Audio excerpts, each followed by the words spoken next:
سیدا. دیکھیے حضرت زہرا کے جو مصائب تھے اس کو تو لوگ بہت بعد میں جا کر سوچتے ہیں کہ مصائب شاید اس کے بعد ہوئے، جب بابا کی شہادت ہو گئی یا حضرت محسن کی شہادت ہو گئی اس کو مصائب سمجھتے ہیں. مصائب حضرت زہرا کا آغاز بہت بچپن ہی سے ہو گیا تھا، جو کہ اتنا زیادہ ہمارے ہاں پڑھا نہیں جاتا ہے. آپ کو معلوم ہے حضرت زہرا کا بچپن کیسے گزرا؟ کہاں رہتی تھی بچپن کے ابتدائی ایام میں؟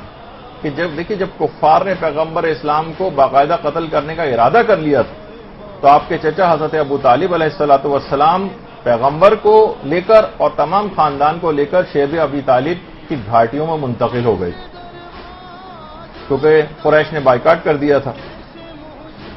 حضرت حمزہ ساری رات تلوار لے کر پیغمبر اسلام کی حفاظت کیا کرتے تھے ان گھاٹیوں میں بھی، اور 3 سال تک مسلمان ان خطرناک دروں اور گھاٹیوں کے اندر رہیں. حضرت زہرا کے بچپن کا ابتدائی سمجھے 3 سال اسی گھاٹی کے اندر گزرا.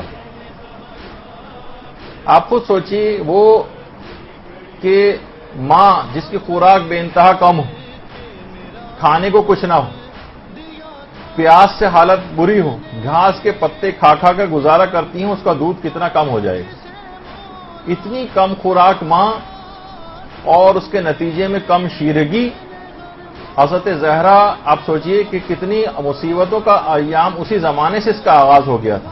آج اتنی آسانی اور اتنی خوش خوراکی کے باوجود خواتین جو دودھ پلانے والی خواتین ہیں بچوں کو، مسلسل کوشش یہ ہوتی ہے کوئی ایسا ہمیں طریقہ مل جائے، کوئی ایج مل جائے جس سے ہم روزہ چھوڑ دیں.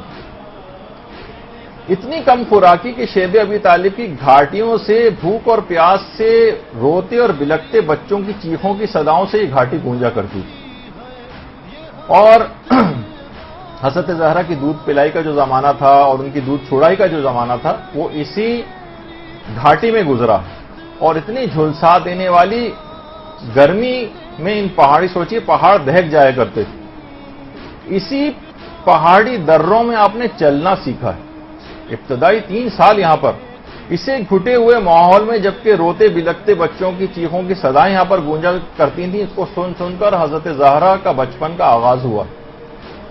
اور کبھی آدھی رات کو بھی آپ کی کبھی آنکھ کھلا کرتی تھی تو دیکھتی تھی کہ برہنہ شمشیر لیے رشتہ دار آپ کے والد ماجد کی حفاظت کے لیے تلواریں نظر آتی تھیں. حضرت زہرا کی عمر جب 5 سال کی ہوئی تو پھر کہیں جا کر اس درے سے جو ہے وہ نجات ملی ہے شیب ابی طالب سے. اور آج بھی جنت المعلا یا جنت المعلا جسے کہا جائے عام طور پر مشہور ہے. اس کے سامنے کا جو ایریا جہاں پر آپ کو یہ بلڈنگز نظر آ رہی ہیں تقریباً اس رو میں سارا شیب ابی طالب کی گھاٹیاں تھیں. وہ پہاڑ تھے، اس کے بعد کاٹ کے وہاں پر یہ فلیٹ وغیرہ بنا دیے گئے. تو اتنے زیادہ مصائب ان مصائب اچھا صرف اپنے مصائب نہیں تھے، اس کے بعد پھر باپ کے اوپر جو ظلم ڈھائے گئے اور اس کے بعد پھر شوہر کے اوپر جو ظلم ڈھائے گئے، پھر شوہر کا حق کس طرح سے چھینا گیا، پھر اپنے میراث کو اپنی آنکھوں سے جو ہے وہ لوٹتا ہوا دیکھا.